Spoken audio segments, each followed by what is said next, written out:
What's going on, everybody? I have something special for you guys today. As things get started, we have, as you see, I'm wearing a jersey. I have actually been recording segments and podcast for Beast Games. Not for Beast Games on Prime, but with all the contestants that were on Beast Games. So this is the Youngbloods Beast Games editions of the podcast. So we're going to have an episode for each episode of that comes out, including the YouTube episode. So stay tuned, check it out. It's going to be amazing. We've got some awesome people involved in this whole thing. We got some people that I mean, you're going to hear stories that people will never ever know about because there's so much footage. There's literally 100 years of footage that was filmed for this entire season of Beast Games, and there's only so much that they can squeeze into 40 minutes to an hour. And then like the YouTube video will be probably 30 minutes at the most. So anyway, enjoy these episodes, enjoy the stories, enjoy everything else. Enjoy my take on some things because I was there. It was awesome. It was amazing. So anyway, check this out, and they're going to start right now.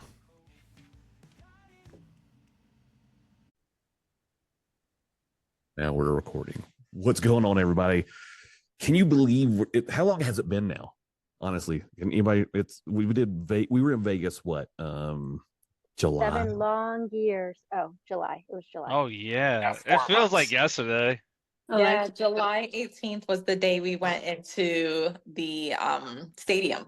Okay, I still feel like I just walked out of the stadium seeing got sunlight for the first time. You got the dates right there in front of you. I got this all memorized. Anyway, well, I'm Devin Youngblood. Everybody know on the podcast knows me, but let's go down the line. Just pick somebody, start going, and tell us who you are, what you are, and all that good stuff. I'll go first. Hey. Alonzo Diaz, working on my cybersecurity certifications and from Connecticut. Everyone see this? A popcorn into Ivy.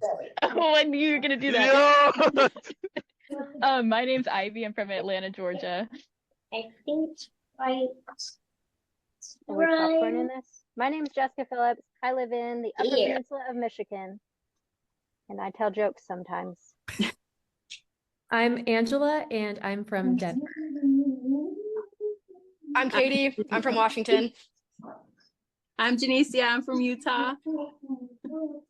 I am Clyde. I'm from Atlanta as well. I'm Chris. I'm from Utah. Caden, I'm from Idaho.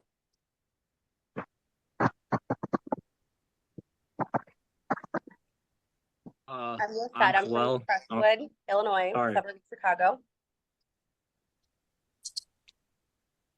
Hey, I'm Kalel. I'm from Ogden, Utah.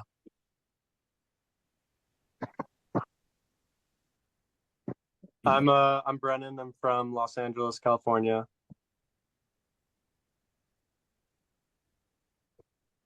All right, who we missing? Anybody? Lyric. Oh, I'm Lyric. I'm from Utah, Cedar City. Sitting in your fire hall, it looks like. Yeah, I work in Vegas. I'm at work right now. Oh, very nice. I'm glad you're here, man. Dedicated. All right. All right, so all of us were basically, there was 2,000 of us that went to Vegas. So this whole Beast Game started off with 2,000 people, and we're just a small portion of the ones that were there. So let's start off with what was it like at the beginning? You guys got your emails. I know for myself, I got my email and it said, "Hey, do this." I had my agent sign me up and said, "Hey, got something I want you to do.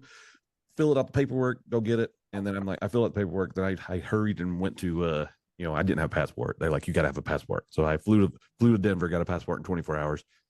Sent that over to them. Everything was good, and boom. Then I just waited till they said, "Here's your plane ticket." So anybody else got crazy stuff that they went through? So mine was a little bit different. So I randomly seen it on Instagram and I thought it was a scam because it came from a casting. I did too. Yeah, it was a Beasting casting page and they put an ad out and it only had about 5,000 likes or something. So I was really lost because I'm like, I don't think Beast Games would post something and only 5,000 people, would do it. But I applied literally like July 1st. So I was like on a different time frame and I don't have like an agent or anything. I'm not into like social media. So I applied July 1st. They called me and then I did my 1 minute video and then it was kind of like radio silent. So I didn't even know I was going until like the day before.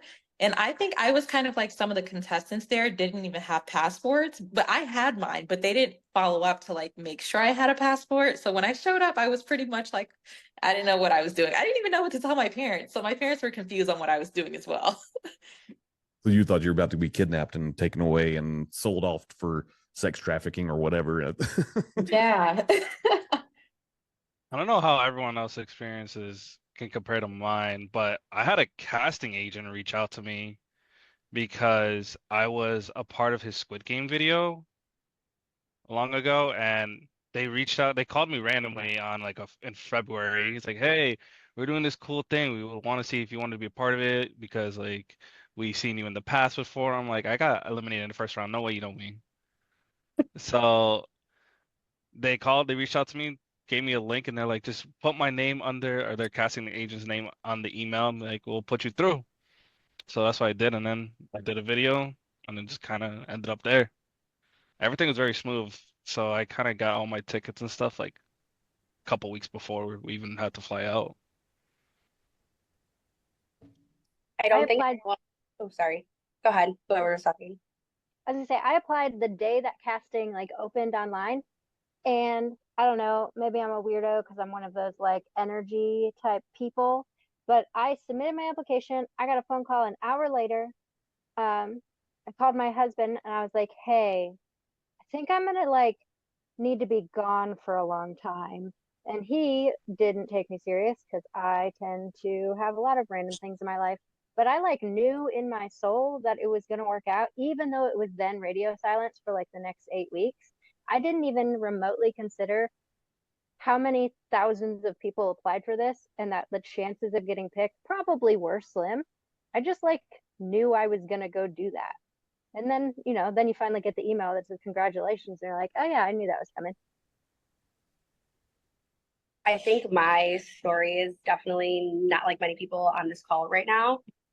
But I was actually almost 7 months postpartum when I applied, and then obviously when I got accepted. So my friends, my family, my fiance, they're like, "You're crazy, but if you get it, we'll cross that bridge when we get there." And they supported me. And when I got the email that I got it, I was actually feeding my baby, and I saw my email, and I'm like, "Okay, let me look at this." And I fed her real quick.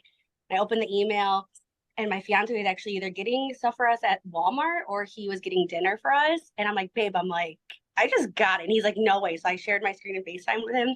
He's like, "Holy hell." So, I mean, I had all their blessings. And as soon as I had that, I was like, let's get the ball rolling and let's be a part of this crazy shit show. So me and my oldest sister, we applied together, and then we ended up being at the Vegas hotel, like waiting to start the next day. And we caught an email from, I think it was Mystic Arts, that said they were like desperate for more people. And so we called my other sister who lived in Vegas, and we're like, "Hey, just come on over. They'll take you." And so she ended up coming. So me and two of my sisters all competed together. It was kind of crazy. I mean, there was a group of like a family of, I can't remember how many it was like family of 6 or something that was there too, if I remember. There were a lot of families at Vegas. The amount of I was so jealous full, when I saw families. yeah, full squads that were there. I was like, what's going on? I'm like, I'm gonna be teamed up on. I was so jealous. So I met a wife and husband and 3 of their kids was in Vegas. And I was so jealous because I was trying to convince my husband when I applied. I was like, "Apply with me." And he's like, "No, this is the dumbest thing. And you're giving your information out." Yeah, I remember I met a dad and a daughter right at like during check-in at Vegas, and then during the games, it was actually heartbreaking too to watch a family go from like a full like 4 to then just like 2 of them left. I'm like, what just happened to this family? I know families were dying off right and left. But further along this whole thing, the process went, but that's neither here nor there. We will talk about that later. Okay, so we all got to Vegas. We checked in. I mean, so what hotels were everybody at? I know I was at the Luxor. I was at the Luxor too. Luxor. I was at the Rio. Luxor. I was at the Plaza. Okay. So we you know, and I know we covered, and it was, for me, it was kind of crazy to see all the information that was getting leaked like crazy online, because Yeah. Like the trash bags. Yeah, someone took a photo of us. I was like, what's going on? Who would have thought that trash bags would have been something that's stylish, especially with the current political spectrum as it is right now. But it's kind of funny, the fact that they all put his trash bags on. But all right, let's fast forward a little bit. So the accommodations were pretty. I know our accommodations were pretty decent inside the Luxor. The only thing I didn't like, which was the hard part, was the fact that they're like, okay, you can go down, here's some food or food passes or whatever, or charge it to your room. Go down, get food, but you have to go immediately back to your room, and you're stuck in your room until the time for the call. I hated that so much. I hated that. That was hard. You can only watch so much Law and Order, and I love Law and Order. That wasn't really followed at the Plaza. Everyone was downstairs eating together. I was kind of okay with it because I live with 6 people, so it was nice to kind of have a whole space to myself. Be like, I can sleep in 2 beds if I want to. And so that was the issue that Mystic Arts had, because so from what I understand, they were hired to get everybody there, to get everybody rolling and things going, and they had a strict rules, but they were understaffed. Basically, I think from my understanding, they essentially put out a bid to do the work for them, and then they underbid it. And when you underbid things, you kind of mess things up. Obviously, some stuff got thrown by the wayside when we got into play the games. So yeah, but I know the food was decent. I know Chris and I we would walk slow through the hotel just so we have extra time to not be stuck in our room. But first world problems, right? Like, we're like, oh, we were locked in these nice hotel rooms with all this free food, and oh, I was just so bored. I mean, the room service was so interesting though, because I remember at one point they told us like, just order room service, stay in your room, like don't leave. And I'm like, all right, order room service. But then they would knock on my door, be like, oh, you could go downstairs and get food. I'm like, all right, guess I'll do that instead. Because the food, like, it was been like 2-3 hours since I ordered the food. Go downstairs, come back up, the guy's like waiting for my food. I'm like, oh, I already ate now, thanks. Just like, why? Took so long. I never even got my food. I ordered room service like they told us to do, and then it never came, even 4 hours later. And then it was probably about like 4.5 hours. They were just like, oh, you can just go down and eat. So I didn't have food for a while, and I was stuck in the room. Again, first world problems. Oh man. I felt really lucky when I ordered food. We didn't have the vouchers that they gave us, at least at the Plaza at the beginning. So they just said, "Oh, we'll reimburse you." And so I bought like for $25, I bought a whole pizza, and I was so glad that I did it. I ate half of it for dinner, and then half of it in the morning, which thank God I did. They didn't really provide breakfast in the morning the day before, but I had like those extra calories in me when we weren't eating for those like first 12 hours at the start. Little did you know you'd be eating chocolate. Yeah, exactly. Tons and tons of chocolate. So, all right. So then they get us ready. They put us all in trash bags. Let's fast forward a little bit. So they put us all in trash bags. They bus us. Should we explain though? Like, should we? Anybody who's watching is gonna be like, why did they put us in trash bags? Well, okay, go for it. You can tell us that. Well, I still don't know why they put us in trash bags. We could have just put our shirts on inside out. Well, but they wanted us to cover our shirts. Yeah, they did. Well, they just didn't want the general public to know that Mr. Beast was filming a video. That's really what it was. And so they put us in trash bags, which, of course, then the media got a hold of that, and they're like, "Oh, they're all these people in trash bags, and they're hot and they're sweaty." And it was hot, but I mean, it wasn't terrible. But it's Vegas. It was so hot. I think something. Yeah, that turned into a sauna. I think something we're skipping is like the processing time. So it's like you show up to the hotel and you're thinking like you're getting into your room, and then you're like in a line for an hour, and then you're in a line for another line for like 30 minutes. And I remember they woke us up and were like, oh, come down in your trash bags. And we were in line for like over an hour. And the Luxor has like that kind of open, not necessarily open, but the ceiling, you can like see the sun coming through. I was burning. I told the girl like multiple times, I'm like, oh my God, like I'm a year postpartum and I feel like I'm getting hot flashes. And she was like, take off the trash bag. So I took it off, and then someone else was like, put it back on, you're in line. And I'm just like, yeah. So it was like, it's one thing if we're in trash bags, but how long they had us waiting for everything was insane. It was like a whole nother beast just waiting for things. Well, a lot of us were convinced that that was part of like the games have begun, right? Here's your Yeah. initial challenge. Can you survive in the trash bag?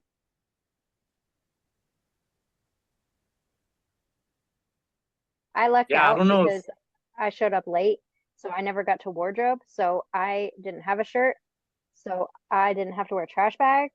And then everybody was looking at me like, "What makes you so special?" But I thought they were gonna Tardiness. forget. Well, I thought they were gonna forget about me in my hotel room too, because I never got called for wardrobe. Nobody was really communicating a whole lot of anything. So you like stick your head out. You're like, do I see anybody else who has a wristband on like me? Well, Did I you heard that forget actually about me? happened to somebody. Somebody like stayed in their hotel room the entirety of Vegas. They thought it was a challenge to like not leave the hotel room. I don't remember who it was, but somebody told me that they stayed there the whole time. Like, Yo. come on, you can't be that dumb. Like, dude. Well, you know, the whole oh man, my Zoom's doing weird stuff right now. But you know, the whole thing, the whole process of getting all that done was it's kind of insane. I mean, they told me, and this is that everything we're going to be doing is part of the game. And then, of course, later on when we get to the stadium, they tell us the same thing. But I took it literally. I took it as literally as you can get. But yeah, it's To just be fair, I also thought the hotel room was a part of it, because even like in the hotel room, I was like, I wonder if we wired with cameras right now. I wonder if they're like monitoring it. I don't know. Maybe I'm just like crazy, but I literally in the hotel room, I'm like, okay, I'm just sitting here. I wonder if they're waiting for me to like do something, then use this as B-roll of like, look at this weirdo in her room. So I was like sitting there just like, just sit here. Well, that's fair because if you did what everybody did before the show and Googled the crap out of everything to find any information at all, there was information out there about, or Jimmy was on a podcast where he said that they had built out the largest sound system in North America. So then you're like, is it in the hotel? Is the sound system in the hotel? But then you're like, I don't know. Maybe I'm only safe in the bathroom. I'm not sure. Nowhere is safe. I know I took a lot of long baths when I was there just to, yeah. That hot tub saved me from going insane. Sorry, I got a notification saying your time's almost up. Like, wait a second, I paid for this stuff already. Oh yeah, we have 4 minutes to get through the rest of Vegas. No, we got plenty of time. I'm fixing that right now. So what's one thing? Let's before we even got on the buses. What's one thing that stuck out for you guys that you thought was just completely odd?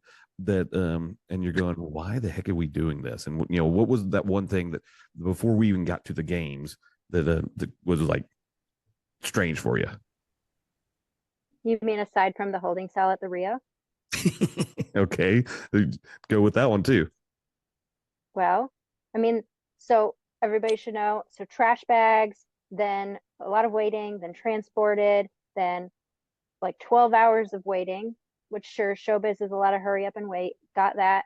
But then you think that's part of the game too, right? Because they're like, no, don't talk to anybody, but then you can talk to people and then you're strategizing and making alliances. And as much as that part of it was uncomfortable, I really did appreciate the networking and the alliances. We had time to kind of find your people. Like people, I don't know about y'all, but you kind of venture into a group of people hanging out, hang out for a minute. You're like, this isn't my group of people. Go to the next one. And then eventually those are the people that you like hung out with for the rest of the week, right? Or just me. No, I think Chris and I we hung out for the most part together almost the entire time because it was like, okay, this is us. This is what we're doing. Yeah, alliances were huge, and that was definitely the start of it. Yeah, I just wanted to say I felt like that whole part was like so magical, like how serious it was. Like you show up and they're like, go down this hallway, you get into the big room with everyone. They're like, don't talk to anybody, fill out all this paperwork. Like for me, it was, yeah, it was maybe overboard, but I was like, that just made me feel so cool. I'm like, I can't talk to anyone. I need to go to my hotel room. What's gonna happen? Like, is the hotel room a challenge? And then like you're just freaking out and it just like gets in your head, which is like hyped me up so much. I'm like, if there was no rules and just do whatever, it would have been like kind of lame. So I think getting in everybody's head and being everything so serious was just like so cool. Speaking of that, oh wait, no. Speaking of that holding cell in Rio, remember walking in like in small groups and you had to like pick we thought it was part of the challenge and you were like trying to pick a table and sit with, you know, the tables were round, probably had like 8 or 9 people. You're trying to pick a table that was potentially like who you might feel you could beat or Right. might be a strong team. There was so much strategizing in it all for nothing because it was just a waiting game. Well, and they're like, you got to be quiet. So I'm not Yeah. saying a dang word. So I know I was checking underneath my chair, maybe see if there's an envelope or something that was different than others, and then yeah. So much speculation. Well, I think that was the 16 entire hours game. later. 16 hours later, the first challenge begins. Well, that's literally what it was. It took forever because once we got past the Rio, we loaded up on the buses, and can't remember how many buses it was. I mean, there was 50 people per bus. About. Yeah, about. So 50 people per bus. Do the math on that one. That's insane. 50 people per bus times 2,000. Holy crap! That's a lot of people. And then so we get in the buses, we go there, now this was my experience. We wait on the bus for a while. Of course, there was a ton of waiting. See, I think that's one thing that I myself was more unknowing about, that there was going to be so much time spent waiting. You know, you kind of get this observation of that, hey, we're going to go and just immediately compete. You know, but I didn't understand that at first. Then I figured it out later, and I was fine with it once I understood what was going on. So we get in the bus, we get to the stadium. What stadium is that? That's the Allegiant. There you go, Allegiant Stadium. Yeah, I'm bad. I don't do sports that much. So we get to Allegiant Stadium. We go inside. My take was this: we're waiting in lines. They scanned us through with our wristbands. Then all of a sudden, Klitz gets up there on his little podium. They had a couple of people come out, legal, all this other stuff, and the one that stuck out to me, and this was, and I took it as the law. And you guys tell me how you think about it, but I took it as law. He got up there and he said, essentially, here's the process. Here's what's going on. In the end, one thing he said was, in the end, the producers and the team has literally the final say on who's actually going to win this money. That's the reality, which was fine. I'm like, okay, no big deal. And then he said, now I want you to know everything that happens in this building is part of the show. And I'm here going, okay. So everything's part of the show, which leads up to once we start getting into the games and the non-games and things like that. So was there anything that stuck out to you guys when you guys were in that line listening to the instructions of what was going on that you thought was either odd or something that was kind of like, you're like, okay, I didn't understand this, or wait a second, what's going on? I think for me, I think what caught me off guard was going from Squid Games. You know, we had like Mr. Beast producers being like, this is the games, this is how it's going to start, this is how it's going to go, get ready. And then never in that scenario, we had a psychiatrist come up and say, like, if you need something, come talk. And when he came up on a podium and said, like, I'm a psychiatrist, this is what I do, like, I'm here for your well-being, I thought to myself, oh, this is getting real. Like, the damage is about to be done right now.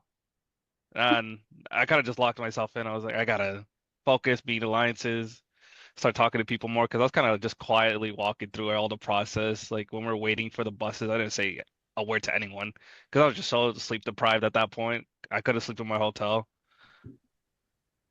but that's where I was. Ivy, what were you doing? Oh, I know for me, that moment stood out so much when Klitz was on stage talking because I came in like so starry-eyed and so like I'm about to win this thing. And I remember he just kept saying, he was like, "You're not gonna win." He was like two things. You're not gonna win and you're not gonna beat Jimmy. He's like, sorry. He was like, that's just how it is. And I remember I was like, oh dang. I was like, that's crazy. And so I just remember hearing that and being like, coming back to reality, and I was like, oh man, I was like, this is intense already. The only thing I remember him saying, he used what was an analogy, but I thought he was being literal.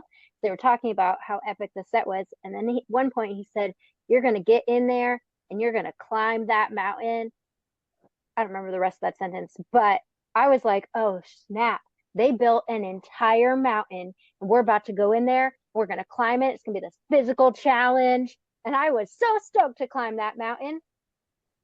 Spoiler alert. There was no mountain. There was no mountain. I never got to climb. There was an emotional mountain. I climbed that one. Well, the fact that they had the psychiatrist there, and that was, to me, I was like, okay, do we really need this? Now, when I went to, okay, my observation, okay, I'm an old dude. I'm 46 years old. And if anybody offended anybody, I apologize. I don't really mean it towards you. But when I walked into Vegas and I got into the hotel, I'm backtracking a little bit. And I think this is why the psychiatrist was there. Okay.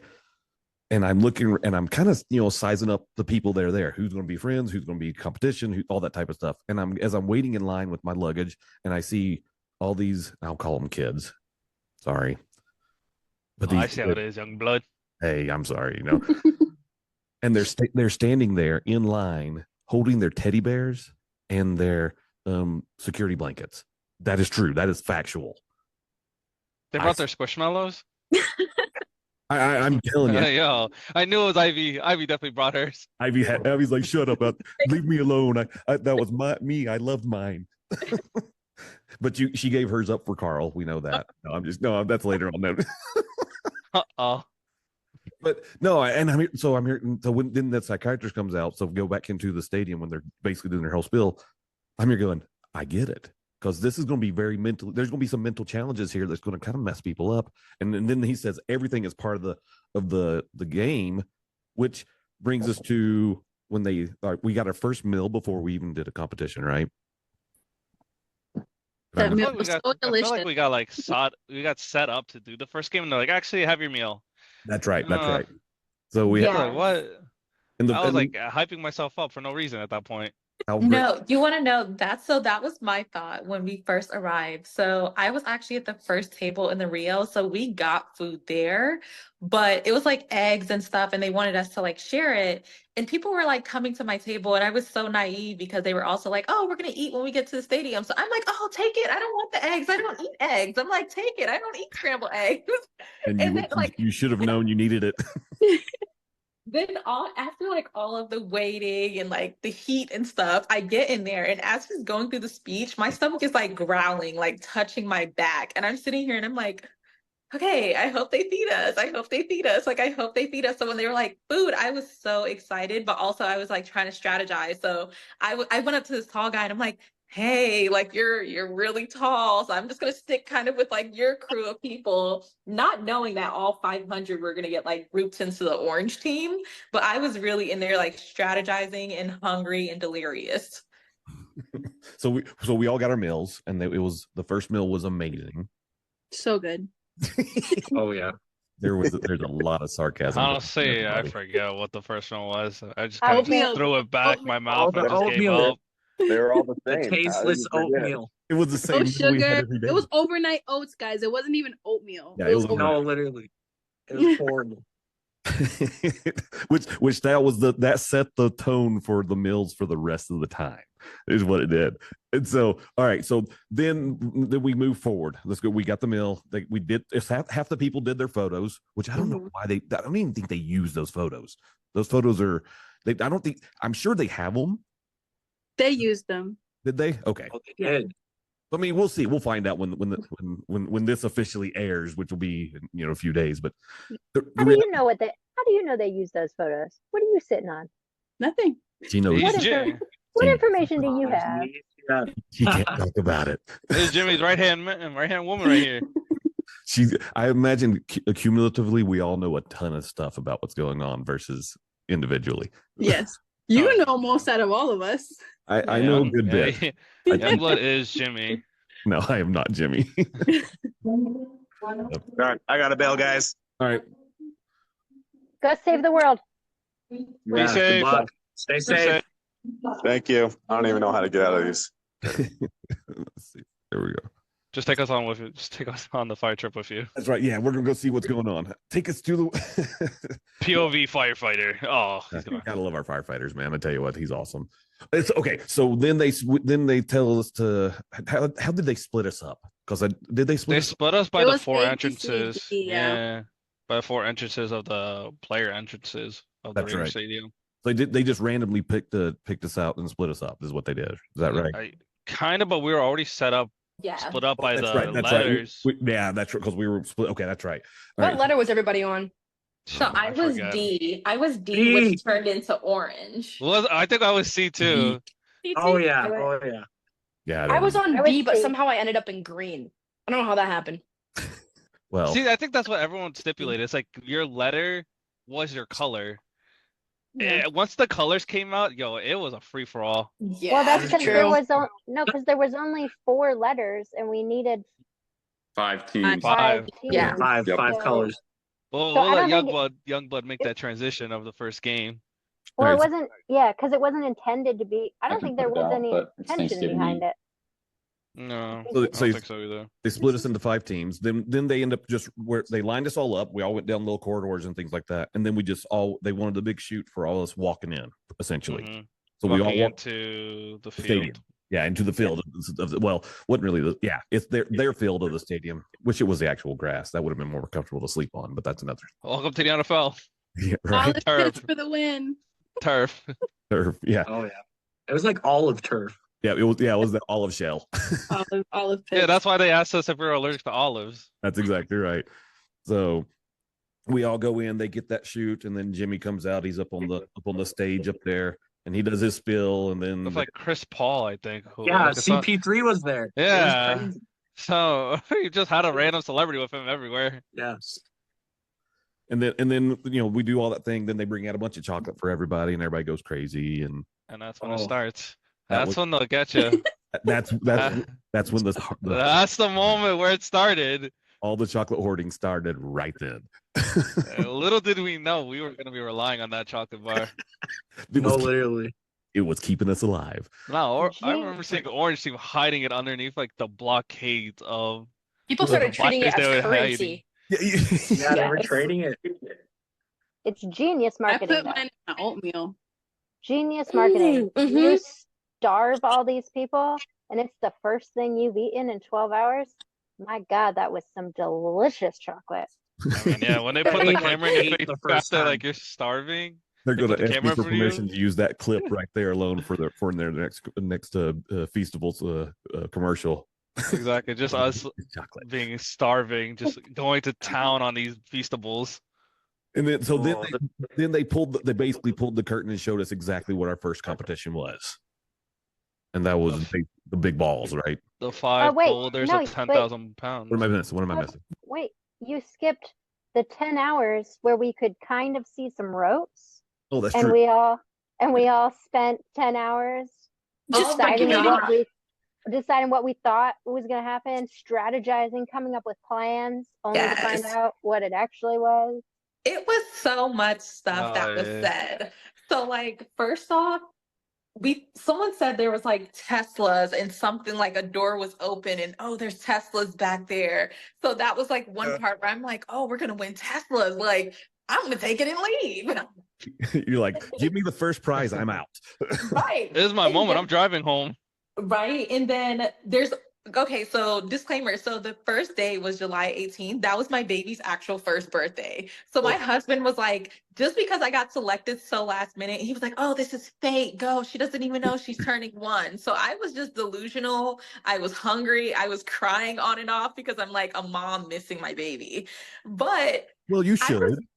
I was so hyped up within the 10 minutes, like the 10 hours. People were like, oh, we see a rope. Oh, we see a rock. Oh, did we see outside? There's Teslas. And I'm like, where is this and when is it going to start? So when he gave us the chocolate, part of me was like excited for chocolate because I was hungry.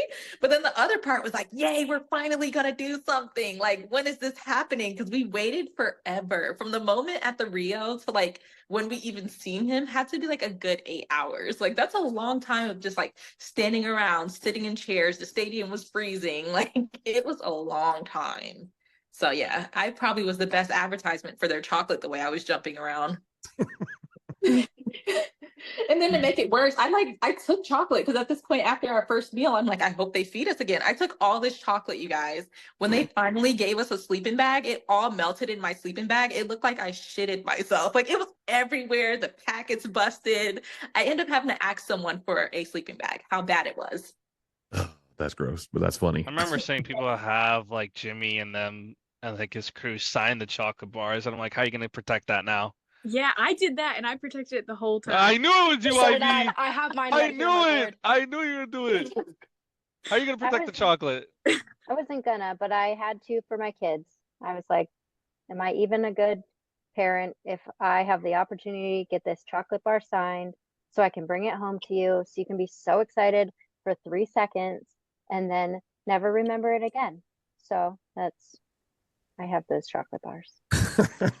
I didn't do any of that. I'm a horrible parent.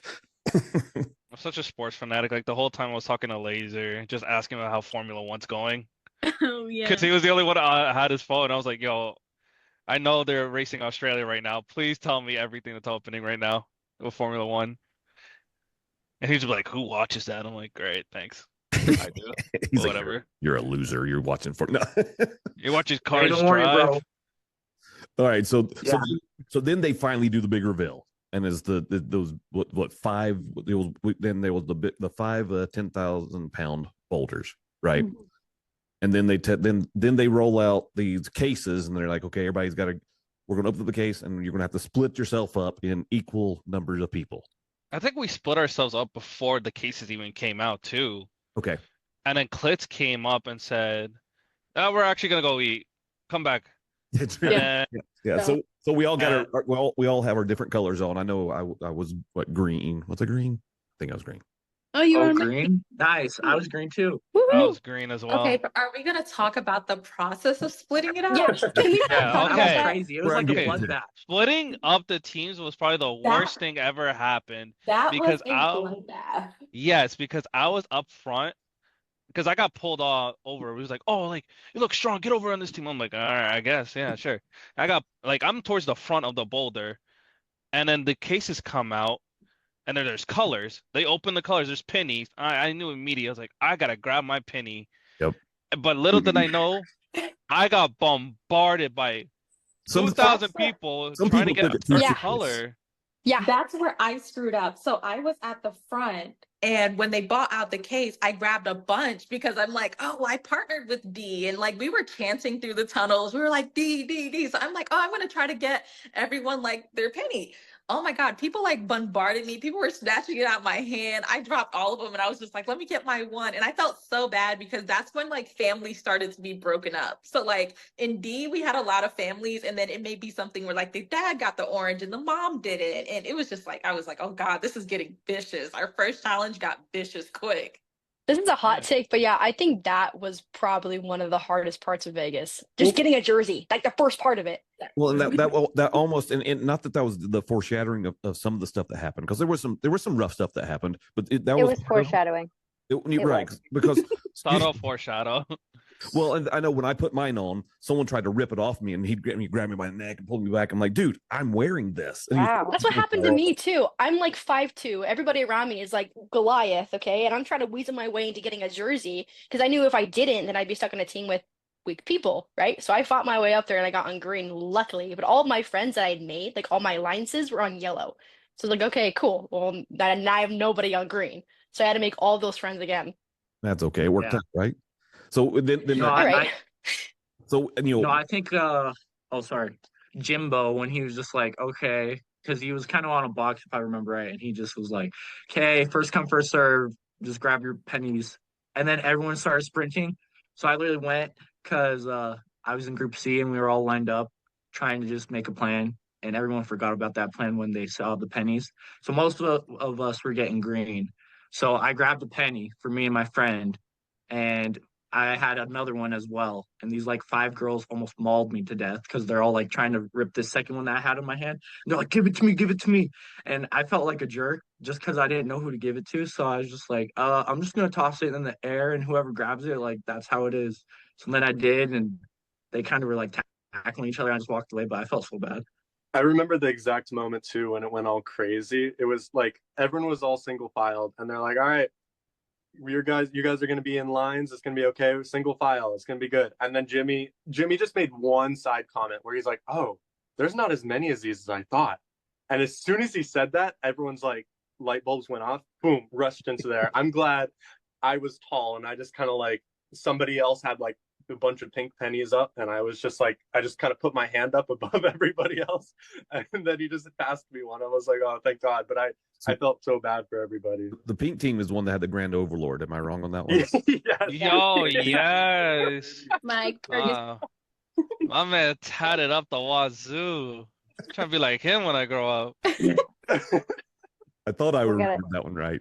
So it was funny, like each team, before we even got to the game, but it seemed each team kind of built themselves out. And and I'm going to say it, and I'm going to say it to be kind of partial here, but I want to say that the green team was the most easygoing team, but yet we were pretty dang strong. You clearly weren't in the front where it was annoying. I was in the front. I was the front five. Okay. Green team was Well, chill. If we I was were in the easygoing, back.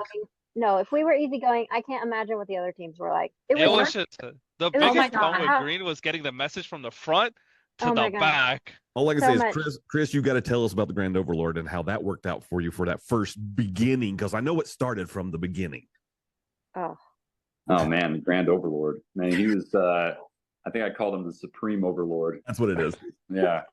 Yeah, he just got his alliance, got his big meatheads around him, and he created this own hierarchical relationship where he put himself on top. He's like, I'm going to go build alliances with other teams, and you're not with me, you're against me. It was very black and white. It was Chris, very you kind of sound like him. You just gotta power-hungry. get a little bit raspier. You're gonna sound just like him. Get a little deeper and raspier. It sounds like some Star Wars stuff. And he literally said, I don't know if they're going to put this It was in a Roman the- Empire built inside the Beast Games. Yeah. I mean, he literally said on camera where he's like, by the end of today, I'm going to have my entire team under my thumb. And I'm just like, whoa, like, you just need to chill, bro. Like, you are not our leader. No one elected you. I mean, you got maybe, 10 sycophants around you, just like, brown nosing you, but like everyone else was just like, get me away from this individual. It was awful. I can say on Orange team, I thought we were the most infuriating, annoying team, even though I loved us. We were always chanting, we were always screaming, we were always singing. And then we had the guy 44 on our team. And oh my God, I was like, I see why people could not deal with him in his video. But he was like the celebrity of our line. And it was just like chaos. Like the camera would come around and he'll be like, screw all these people, I'm gonna win. And then we'll just be like, okay, so what are we doing here? Like, our team was so chaotic and just always screaming. It was just horrible. On green team, did you guys remember the team meeting? Oh Yo, don't even Oh start my with the gosh. team meetings, Oh my bro. gosh. Don't start with the team avoided those. What meetings. are our core Yeah. values? Yo, we're not picking a council. Not right here, No. not now. Agree. No, not ever. Not They're ever. like trying to split us up into all our talents. I'm like, dude. But what's funny about I it just is that we wanna didn't even sleep. compete in a team afterwards. Yeah. Like, we Exactly. gotta It was be like the united as a opposite. team. We were have to do against this each together. other. Well, that was the misconception of it all. We all thought it was one way, and that it turned out to be totally different. well, then we I kind spent of want to see 12 from Mr. Beast's perspective, like having us have these meetings and like strategizing, and him being like, "You guys are idiots." He's probably gonna say that. He's like, they have no idea what the next challenge is. Pretty much. Well, we strategized for 12 hours, came up with a plan, and then it was 1, 2, 3, go. That you just did what we did. that was not the plan. 1, 2, 3, pull. No, pull on 4. What? 1, 2, no. And then Just pull the crap thing up. yeah, then we go and you just pull. So, That's so we get it. to the game. So now we're getting to the game. The reality is, when we got to the game, essentially they revealed the big giant 10,000-pound balls. We had to lift it. How many feet would you say that was? We had to go all from the ground. I'd say probably At least 2. From what, like 75 to section 100 feet. 1 of the seats to like the section 2. I don't even know how. I would say like 20 feet maybe, because they were pretty up there. Yeah, it was. All I could tell you is what section it was all the way up to. So 20, 30 feet at least, right? 20, 30 Yeah. And so so there's 5 teams. Everybody's in their colors, and of course he says, when he says go, everybody had a strategy of what they're going to do, but essentially that strategy, I think, for the most part, went out the window. And it was just all instinct. Yeah. Once we saw, so the math wise, it was like what, 20 pounds per person. Yeah, it's 20 Yeah, pounds. so something like that.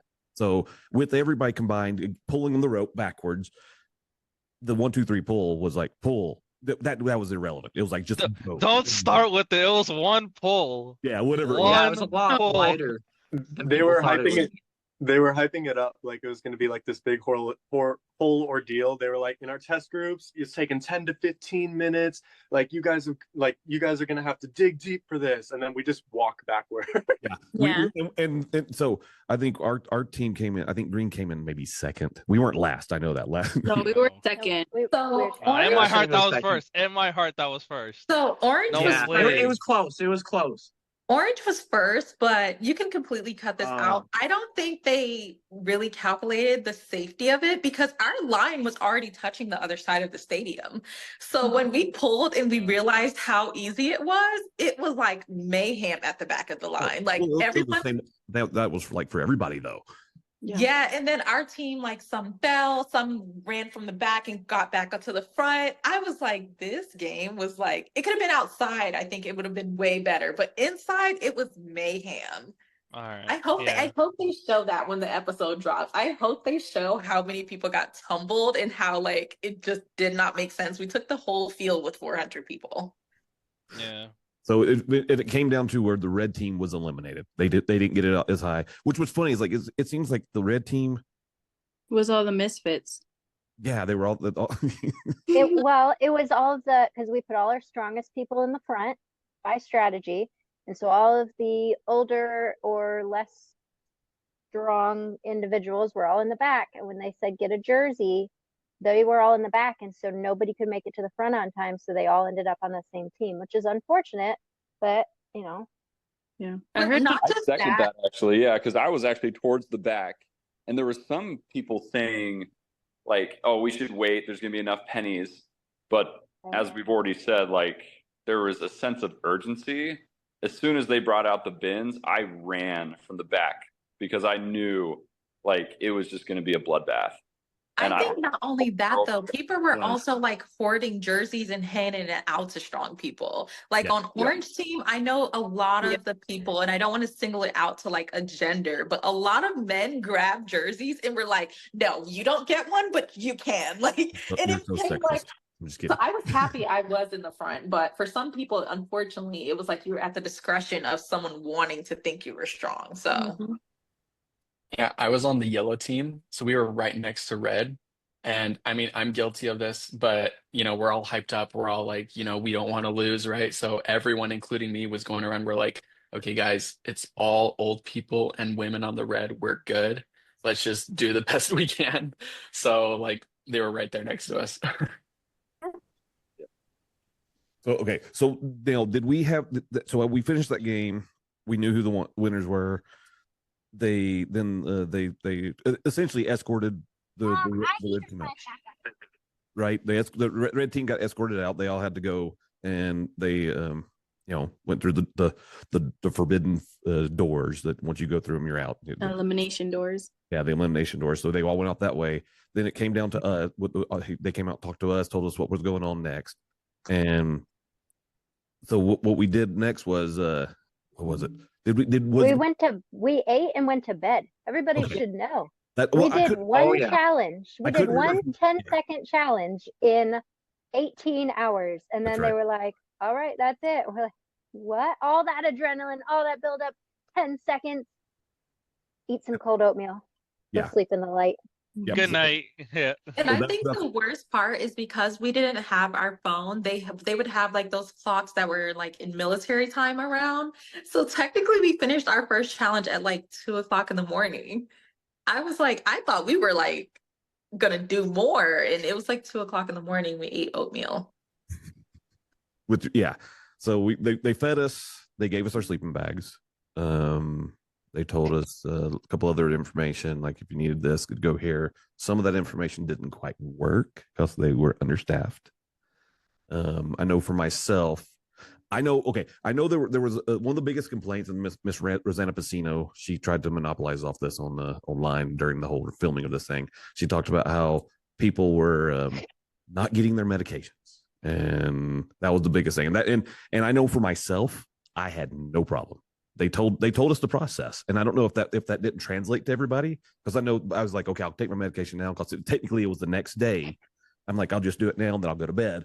So I went and got in that line where they had the makeshift pharmacy. Walked in, they scanned me, told them, and they asked me my name. It matched up. They handed me my stuff. I took it, gave it back to them, and I left. Then I had my sleeping bag. And I went to sleep. Now, did you guys have any struggles like that at all? No. No. At least So at the Luxor, they told us to put medication and feminine products that we would need for the next 24 hours in our pocket. And I only know that because I was menstruating at the time. And so I was like, all right. And I put it in my pocket. Apparently, some people just didn't get that message. Well, I do know that Well, and every then bathroom had them, though. yeah, there was a lot of exaggeration. Okay. Is it concerning if they were understaffed and some people didn't get their medication? Because the issue was also that some people put their medication in their luggage, because we were told we would have access to our luggage, and then we never got access to our luggage. Like, I didn't have any clothes to change into the whole time I was there. I didn't have my undergarments because I never got to pull them from my suitcase, because I was told I would get to my suitcase. But as far as like hygiene products and stuff like that, that was all available. I mean, there was so much liquid death water. Like, so the whole, there was no water, there were no tampons. Like, that's all that, none of this, that is completely unfounded. I know I know for like the stuff that to debunk some of that stuff, like you're saying, the reality is when it came to like the tampons, all the bathrooms were pretty much co-ed, every one of them. Right. And I know every bathroom I went to, they had everything you ever needed. Yeah. I know that the medication was there. I had it when I needed. Only thing I could not get, because they were understaffed and they didn't do it. Because I followed the process they said. When we got to the hotel, they had me turn in my medication to them. I kept some out, but I gave them what I needed for the entire time we were going to be there, because that's what that was at the beginning of it. So I just followed their process. Now, some people probably didn't get the memo and do it right. So then, but when it came to one of the other things that they talked about was, people complained that they couldn't get changes of underwear. Well, I can tell you, they did it by last name. My last name is Youngblood. Oh, GG's. GG. I stayed in the same pair of underwear the entire time we were there. I actually had a friend who had a brand new pair of underwear that she shared with me, and I am eternally grateful to her for that clean pair of underwear, more so the clean pair of socks that she also gave me. So, right. Oh yeah, the socks for sure. Yeah, she was amazing. So I think that's for me that was one of the biggest complaints. Now the other complaint that popped up, I'm getting ahead of we'll get this out of the way before we get to the other games. But the biggest other complaint was, and this was highlighted on like some Vegas, like on internet news or whatever, and then Rosanna Pacino talked about it. But it came to where they're like, people are having seizures and people are passing out. I do know that at least I know one person that had a seizure. I don't know if there's multiple ones. I don't remember. But I know the one person that I know that had a seizure, their issue was not that they couldn't get their medication, is that they were prone to seizures no matter what. That was the problem. And that was like immediately after the first game too. I think so. So yeah, there's somebody on the team. It was on the pink team, yeah.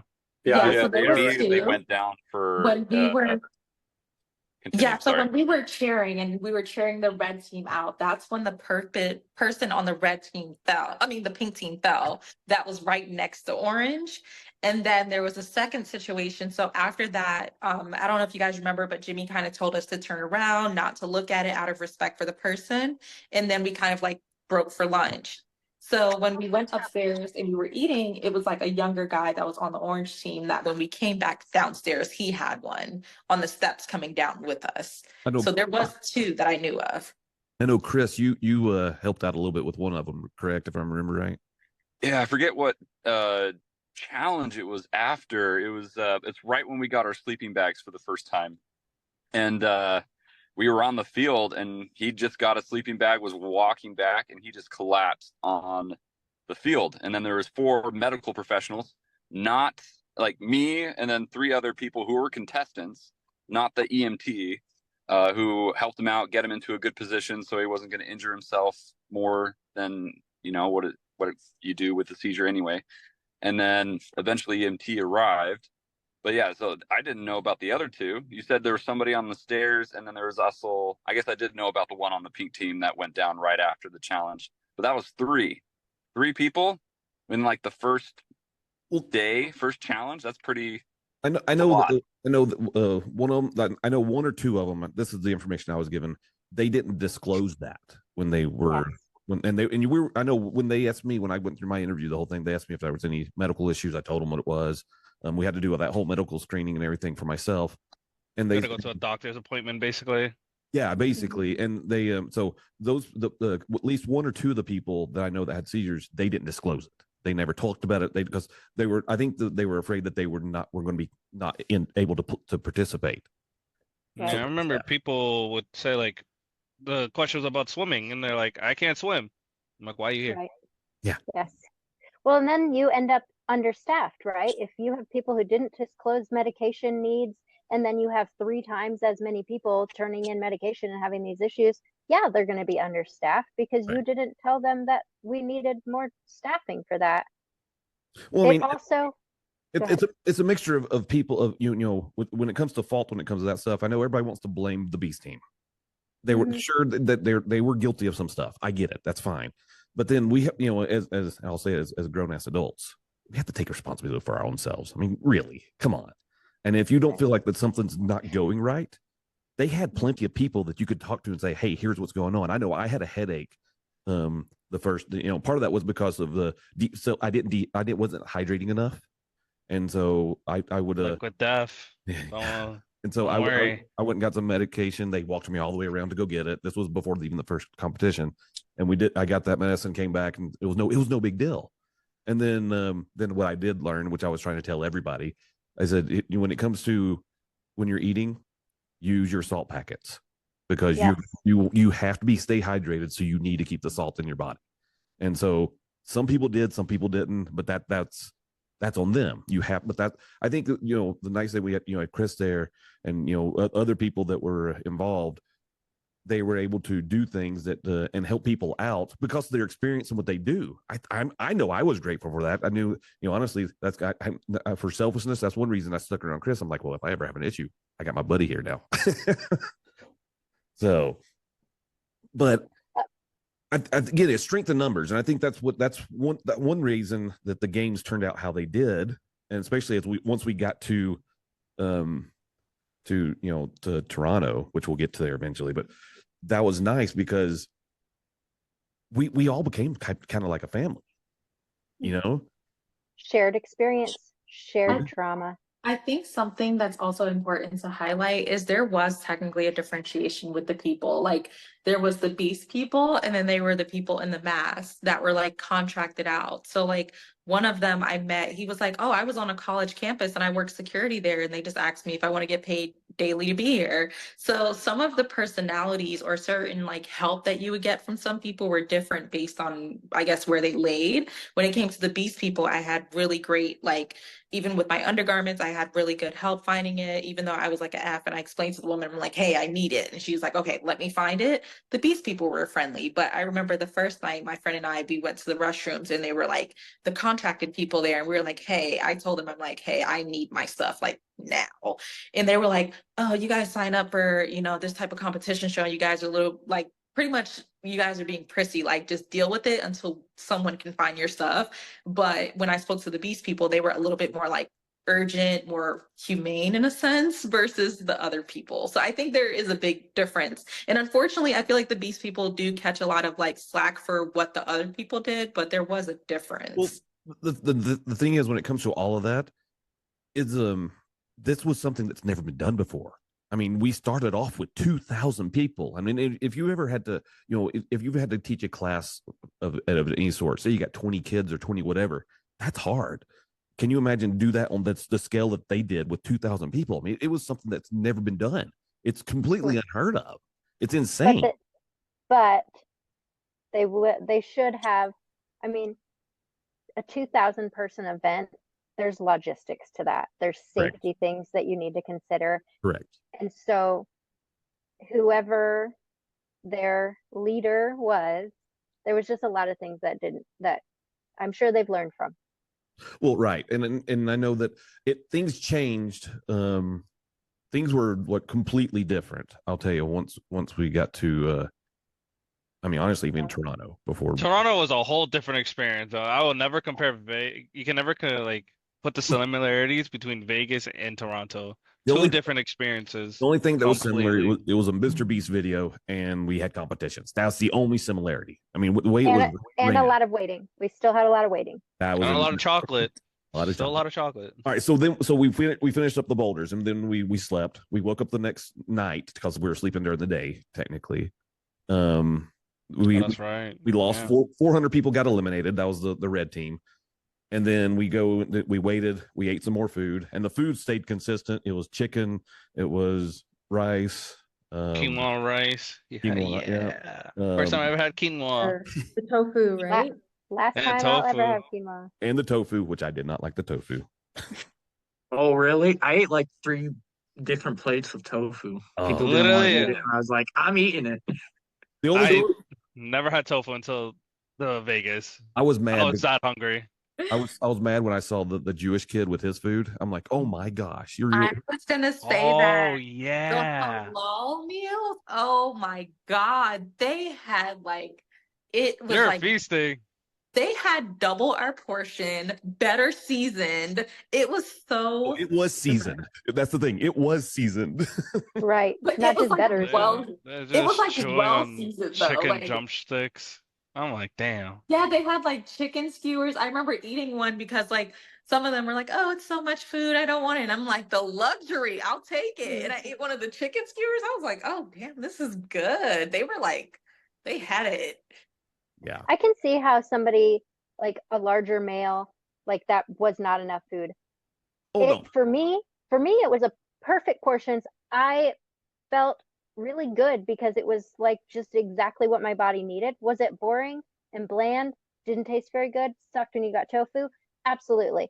But it was the portions I need. It was intermittent fasting. I actually felt fabulous when I got home. It was like a nutrition reset because I got a lot of the processed crap out of me.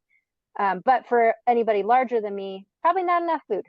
Same. I felt the same way. I felt like it was a nutrition reset because I work from home most of the time, and having a baby, I'm always snacking. And I didn't realize how much I was snacking until I'm like a year postpartum. I'm like, why is my weight not going anywhere? I lost like maybe. Just order me something, bro. I went with that camp. I lost like 6-7 pounds being in there, but I was able to like fully reset my eating. So even now I'm still not snacking. So for me, it was kind of like a feast because I mean, I'm a college student. I live off of Top Ramen. So having like eggs and oatmeal, I'm like, this is pretty nice. You're like, give me that boiled egg all day long. Yeah, as we're talking about food, Chris is literally ordering food right now at a drive-thru. Yo, order me something, big guy. Let me get a double.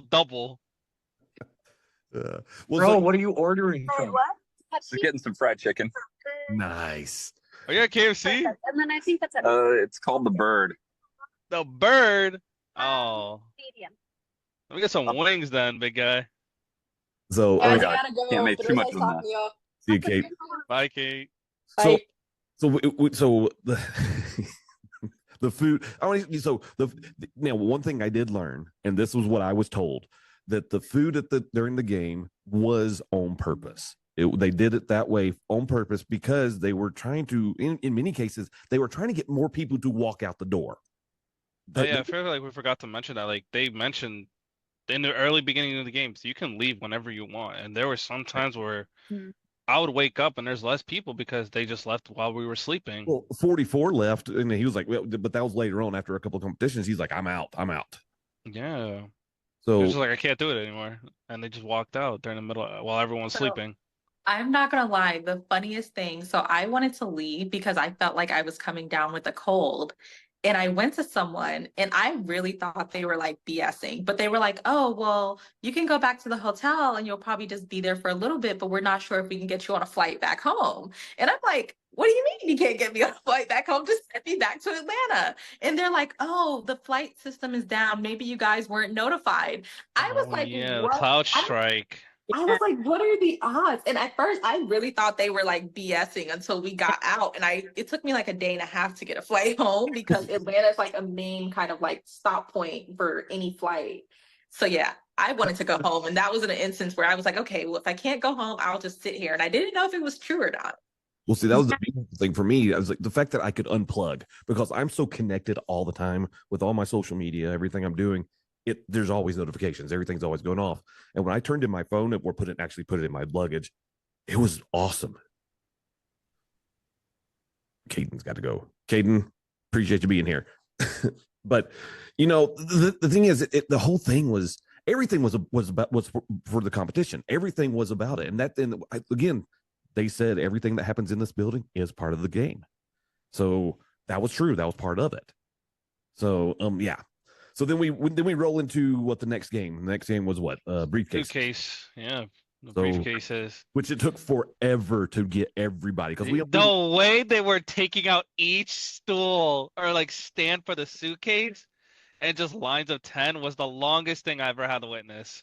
Well, we had to reshoot.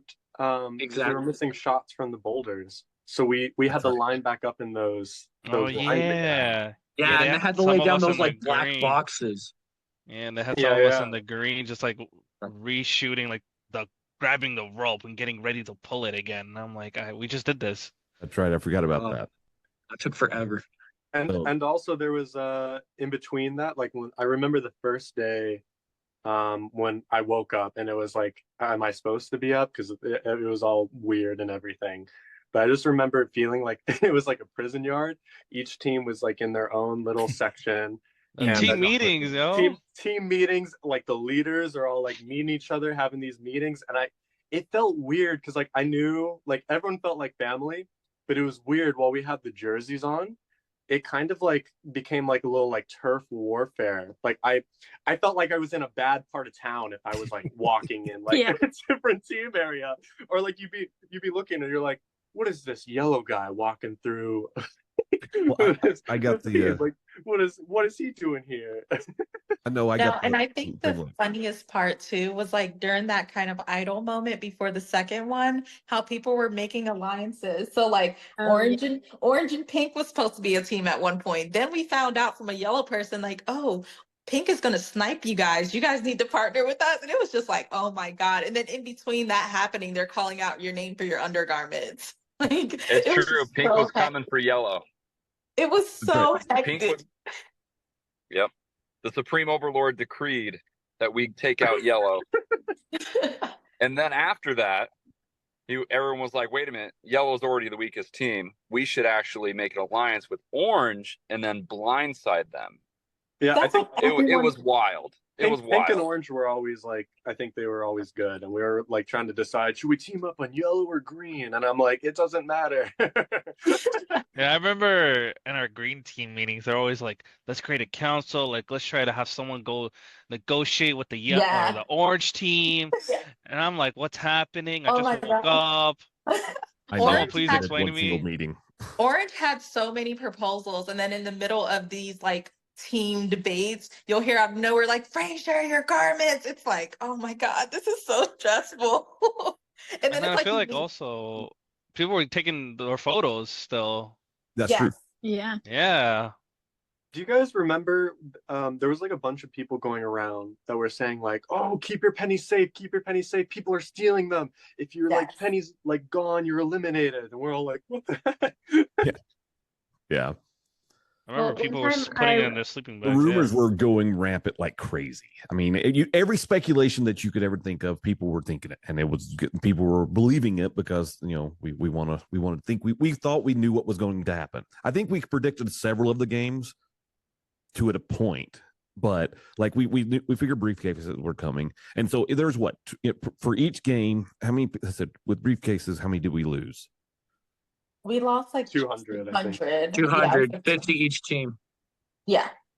Okay. So we went to briefcases, and so essentially briefcases. Essentially, you had to either get a green case or a red case. I know for myself.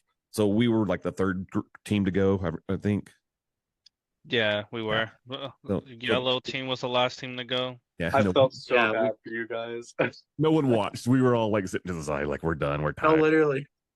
It was so nice being on pink team then. We like got it done out of the way. They like actually didn't do rock, paper, scissors for disputes and stuff. And then I felt like the anxiety and like the tension rising the longer you guys wait. And I was just so happy to like be done.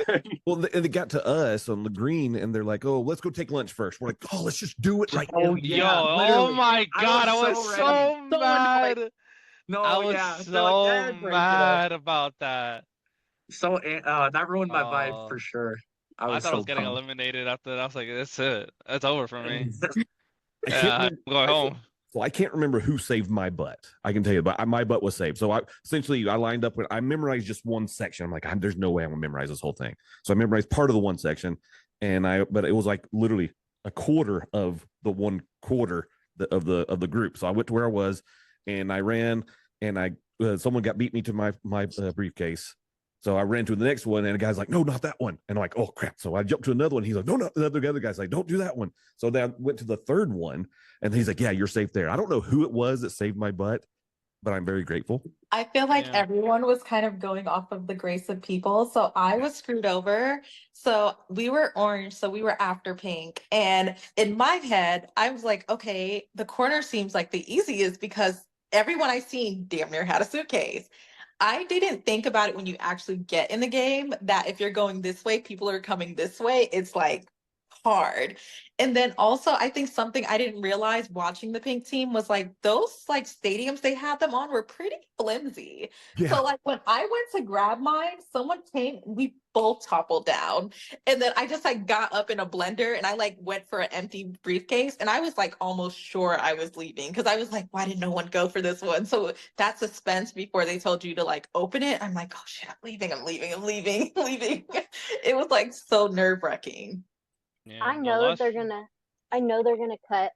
I know they're not gonna show the chaos, but oh, I wish they showed the chaos. Oh, I wish I that wish they Elle was slow here. motion. I want them slow motion to show me jumping over three people who run into each other, topple over a Yeah. table.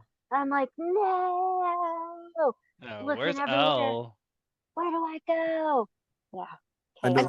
I think We what gotta they get should Elle on show here soon also- because she actually like shoulder checked someone. She said like she bumped into another girl running for a briefcase. I think Like, what heavily. they also should show too is like the people crying. So with the red team, yes. I really didn't get like a major reaction because they were so far and it was like a team of people leaving. But turning around, the girl behind me that I was like kind of semi close to, she picked a red briefcase and she was like, "No, I swear it's green, like on the screen, put it back up." And she was like arguing back and forth for at least 5 minutes and just left full blown tears. I was like, oh God, it's getting real. People's like dreams are crushed here. Like it's hard. I hope they show that. No, I don't know if you green people remember, but I think the last dispute that Jimbo was kind of resolving, when I was just sitting there because I made it towards the middle near his little tower. I was just talking to people around me, and they were like, "Yo, that last briefcase they're fighting over, it's a red one." And I was like, "Oh, are you for real?" So I remember like he did the freeze frame to see like who touched it first, whatever. And then like the lady left all sad and the other lady was screaming in joy. But when it was revealed, like she opened it and she just looked super depressed and like distraught. And I was like, oh, that sucks. So I know, like when I got mine, then they had the two girls that were fighting over that one briefcase, and they're like, "What is this one?" I'm like, "I don't know. I honestly don't know." And the guy beside me, he knew exactly what it was, but he didn't tell him. He's like, "Oh, I don't know." He saved my butt, but he let them argue over that dang thing for however long it took, and then like you said, walked away, and then all of a sudden, yeah, then walked away again. It was just the whole premise of that that's when I realized that we were literally no more teams anymore, is because we're doing it individual. We became individual, and we came a team again a little bit later, but it was totally different style. So we went from briefcases, then we ate some more food, and then we went to bathrooms and drank tons of more Liquid Death and all that stuff. So let's get Liquid Death. Not a sponsor for me. I think what also was, sorry to cut you off, but what was so cool that I told like a lot of people I was like becoming well known with, is like how the humanity kind of came back out, and like seeing like people make soccer balls out of turf and like using like their trash bags or like their sleeping bags to create the ball, like the leather, just to like play something or have fun. Like the amount of games people were just trying to figure out what to do to pass the time, and they're not just because they didn't have their phones. I highly doubt that they're going to show that. They may show that on YouTube videos, or like here's what life was during the thing. I don't know what they're going to show, but I don't think they're going to show that on the actual. Obviously, the oh yeah, but they were recording people sleeping. Cameramen were all up in people's faces while they were snoring and drunk. Oh yeah. I made sure I covered myself up. I was like, "Don't look at me." I know the camera guy came up to me the morning when I woke up and my chocolate busted all over my stuff. He was like all in my face, and I really hope that doesn't make it, because I got up, it was like chocolate on my chest. I had like they made us get black pants, and I got some with zippers because I thought I was just gonna be smart and like stuff something going in the stadium. And I put all of my chocolate in there. So when I woke up, chocolate was like melted through my little Target pants. It was on the back, it was on my shirt. It was like I literally zipped it down, and it was like everywhere on the inside. And the guy was like, "I'm definitely recording this." I'm catching you in 4K right now. He was like, "No, like this is gonna make it." I was like, "Please don't let this make it." I was like, "This is a mess." And then on top of that, I had like weave, so it was in my hair. I was just like, I was so pissed. I was livid. I was like, "This damn chocolate," and that was my stash to make it through too. Cause I knew we were gonna get eggs in the morning, so I was pissed.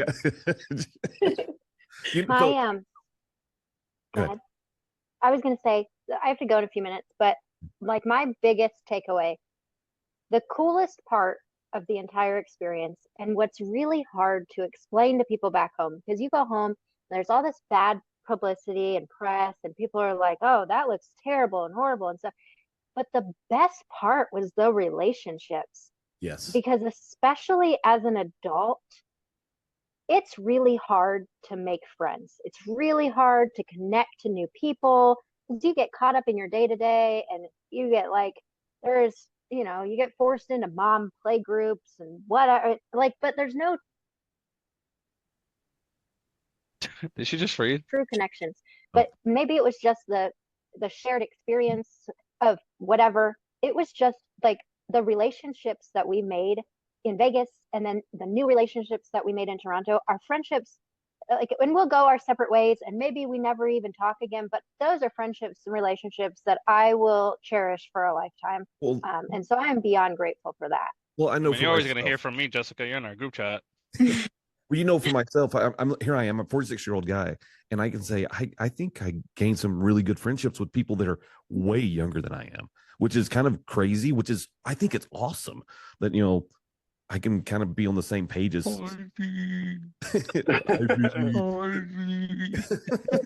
my girl Ivy. So, but yeah, I mean, the thing is, that you're absolutely right. I mean, the friendships that came out of this are insane. It's one of the most beautiful things, because we are humans. I think in general, we want to take care of each other. We want to make sure we got everybody's back. Even though in the competitions we became mortal enemies for 30 seconds of the game. But the reality is that we care about each other. I mean, we got Chris. He's helping people, a person that had a seizure, and it's just there is hope for humanity. I do believe. Oh, absolutely. Yes. Well, and it's huge because people will watch. And I mean, obviously it bleeds over into Toronto and when we really get into the games. But you like, and I don't know how much they'll show, but there was so much crying. And I remember somebody got eliminated in Toronto and I cried and I was like, why am I so devastated that these people are leaving? But it's really just, it's hard to explain. It's really, and you watch these reality shows and people make these choices and you're like, that's dumb. Why would you do that? It's just a game. But until you've experienced it and you've been there in those relationships, it's hard. You just can't get it. But the relationship part is important because when it comes to that next game, which was actually flags, that was to me that was insane because flags. They built it up and they tell everybody how the game is supposed to go, and we kind of broke the game for them. And I know we definitely broke it. Myself, I was like, okay, I'm doing law of averages, so I waited to the last minute to go get my flag, and of course I broke a little girl's heart, and I apologize. I hate that I did, but it was the last run. You know, my run, I can tell you mine real quick, was I waited and waited and waited. I'm like, well, we got to go. And then Jimmy's like, well, this is the last one we're doing. We can't do any more. This is bring all the rest of the flags out. And so to preface this is we everybody was helping each other. They're like, okay, I want to go get flag number 26 or whatever the numbers were. And they were letting them run in and they were claiming each flag. And mine was the law of averages. I'm thinking too many people will run out and then they'll get eliminated because there's not enough flags out there. Well, that didn't quite work out for me. Now there was a false start that did save my butt a little bit, but then when it came to the oh my god, the false start was crazy. Yo, when he said yo, oh my god, got so many people out. Well, so it was like 35, 40 people got eliminated just off of that one alone.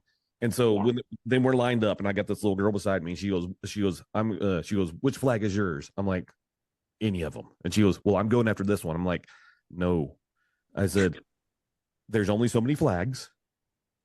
I said, here's the deal. The flag that you want to get, you have to beat me to it. If you can't get that one, there's one behind it. You can run for that one. And if you can't get that one, there's one behind that one. I said, so what you just need to do, because this is the last one, you need to run. And she says, she goes, you're going to get No. The ethical thing for you would have been to run for the further one. It was the girl, you were supposed to run for the further one. Ethically, sure, but it's still a freaking game.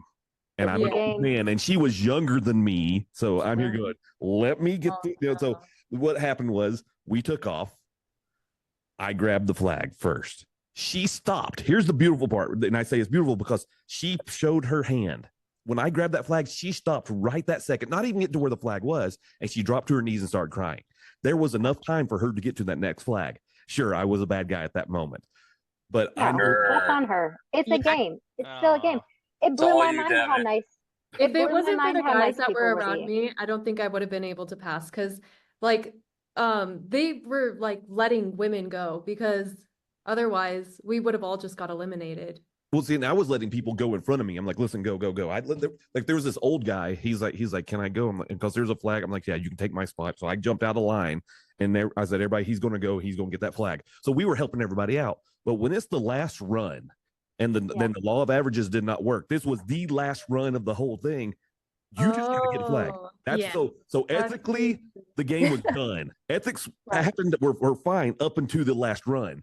I was the last run. I think my original flag number was 1056 or something like that. It was the last. Yeah, I was one of the last people to get a flag. I was on that last run too. It was insane. So I was honest. I was honestly surprised how long people were nice for. I went like on the third or fourth run because I was like, there's no way. Eventually people are going to realize what you realized in the last round, that there's more people than there are flags. And then it's going to be cutthroat. So I was like, I'm not taking the chance. I went in the third or fourth. I made sure I got loud and made it real obvious that you're going to race me. I'm going for it and you're going to race me or you're going to let me have it. because I was not taking that chance. So, Chris, you're I had the same you're the strategy small number, as right? Jessica. Yeah, Same so strategy. Go quick, go early. And you were flag number 75, right? Correct. So you were one of the first, literally one of the first few people to go. yeah, I was because probably whatever you probably guys the were experiencing, third something so different.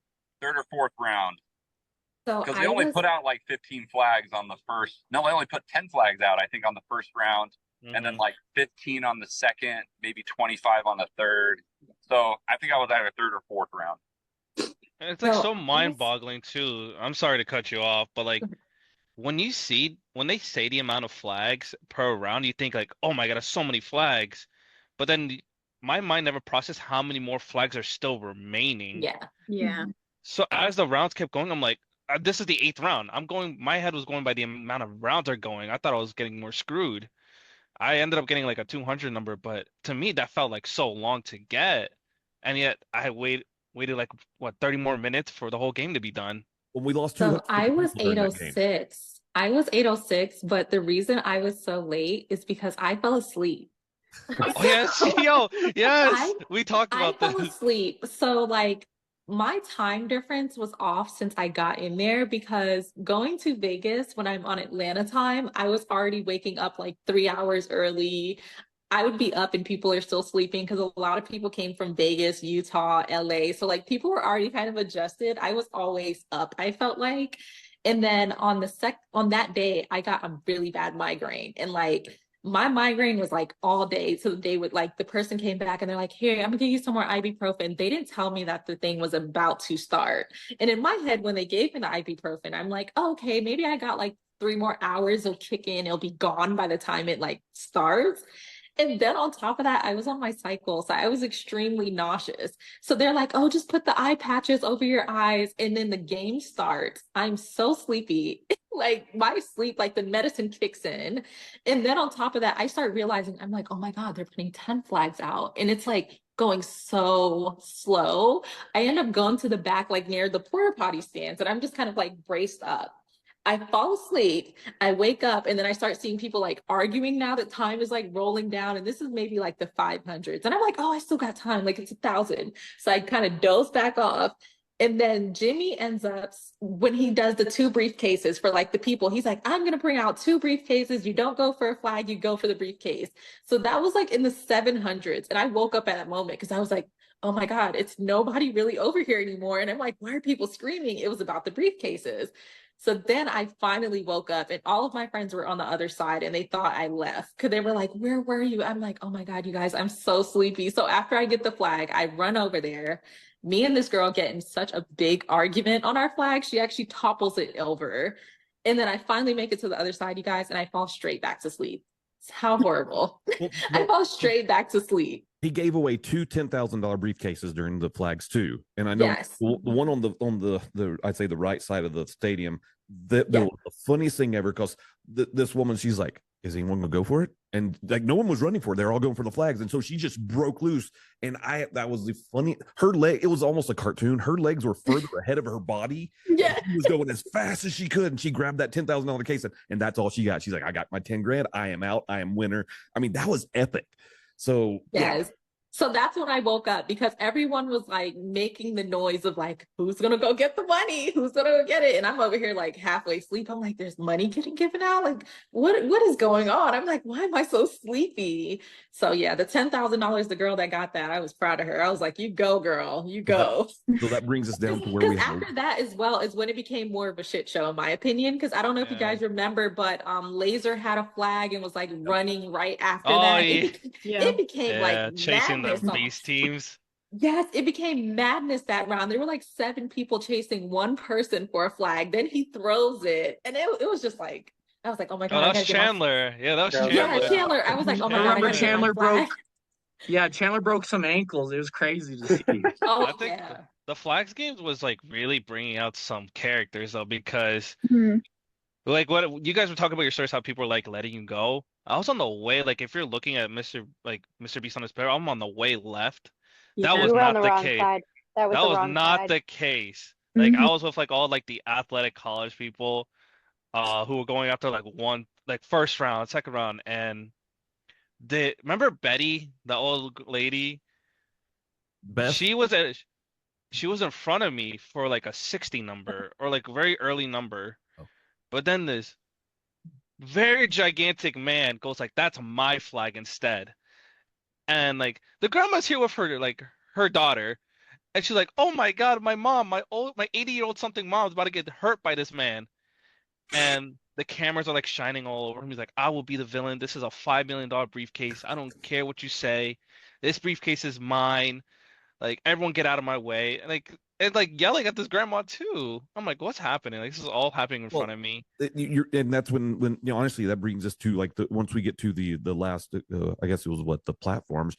That's where that got really heated because things get really big deal then.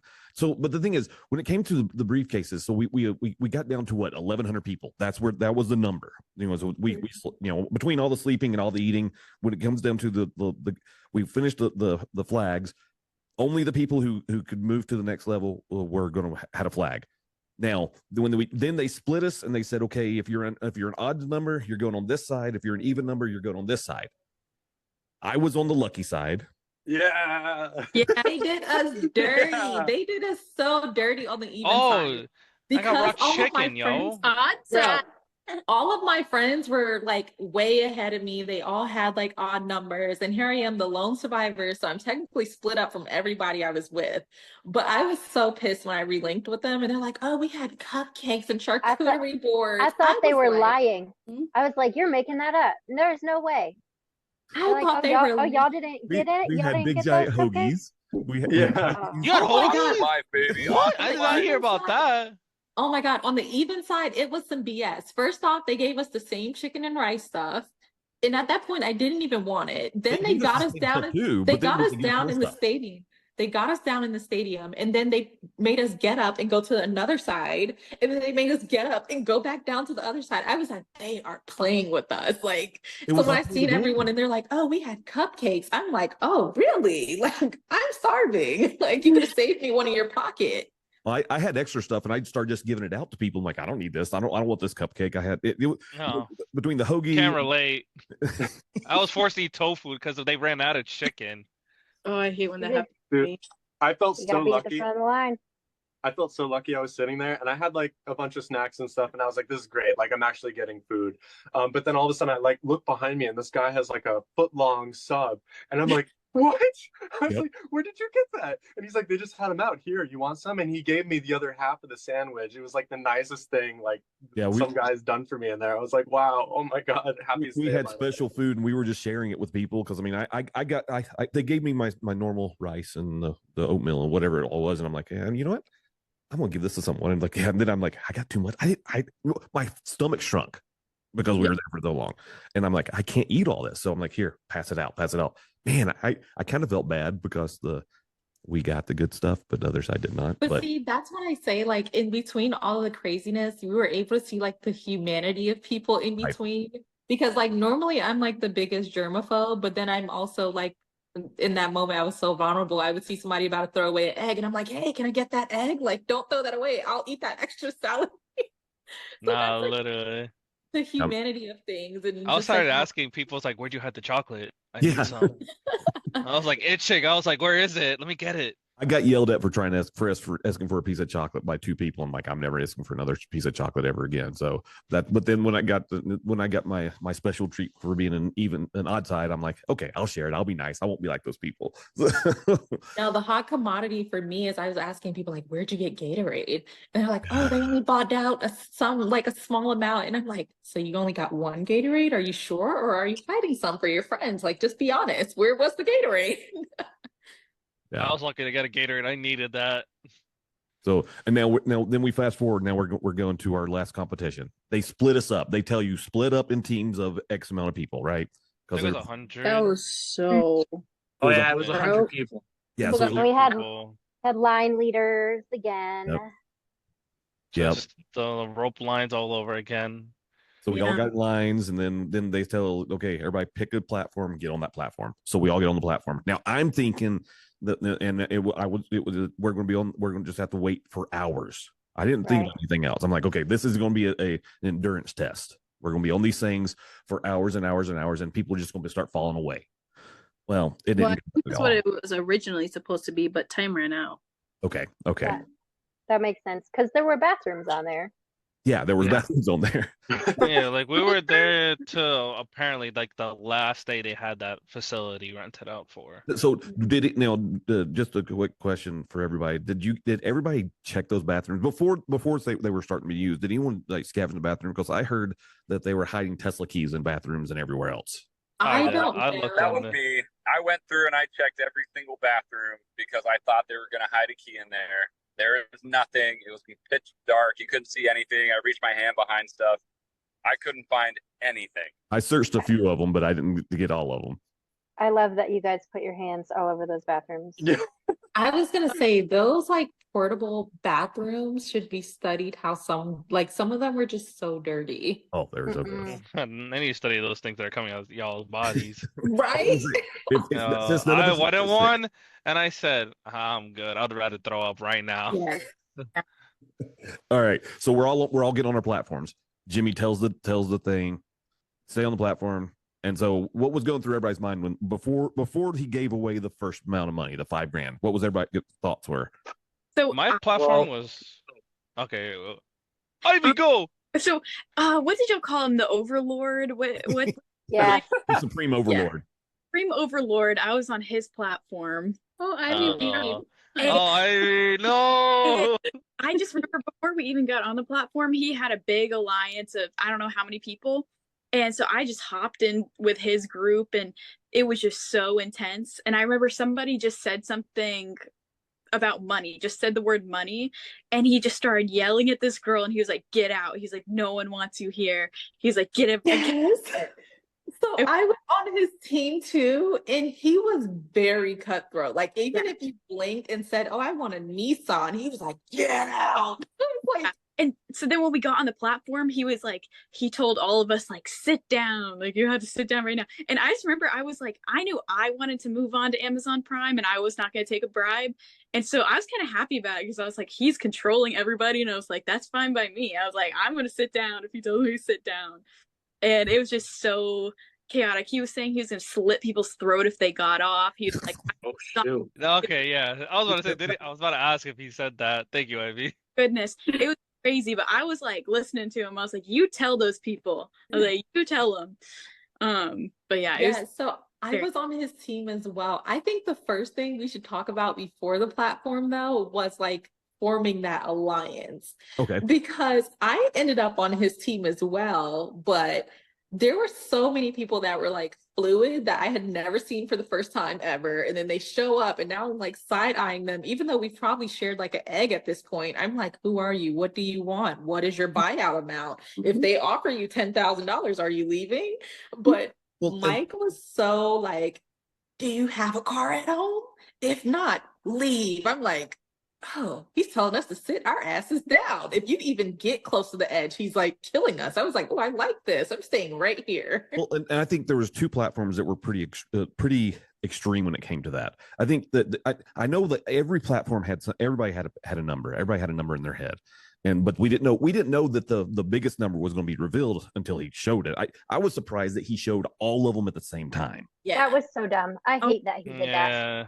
But I'll tell you this though, as soon as he did that, I wasn't worried because, and we didn't know this when we picked our platforms, but I was on the one on the far, like if you were facing the city, I was on the far left.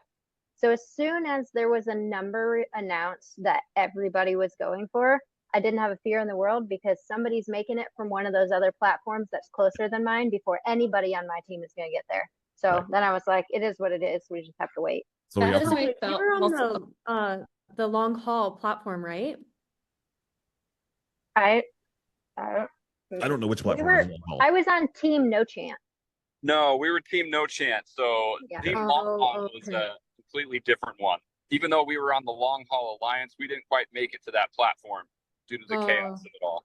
I know Chris and I during when we realized we were on the platform together, we looked at each other and we were like, "Oh, this could be bad."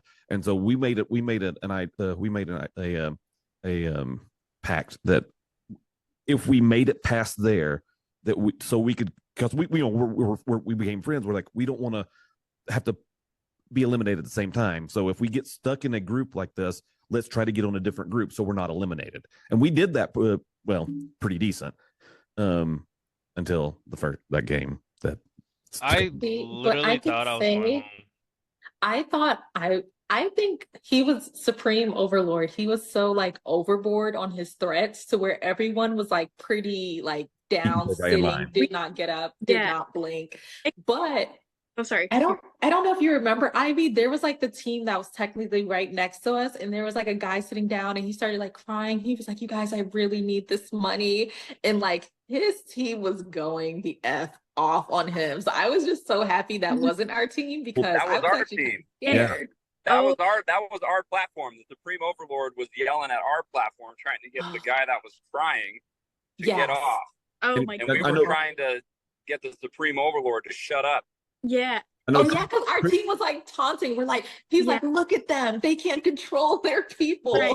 And Chris looks at me. He's like, "Okay, we're gonna have to we can't hold him, but we'll kind of block him to slow him down." And he tells me this, and I'm like, "Okay, yeah, we can do this." Because I was on the edge. I'm like, "I'll block people if I can't hold them." That was part of the rules, but so no one took the $5,000. 10 minutes went by, and then Jimmy's like, "Okay, let's go out for we're going to start this thing all over again."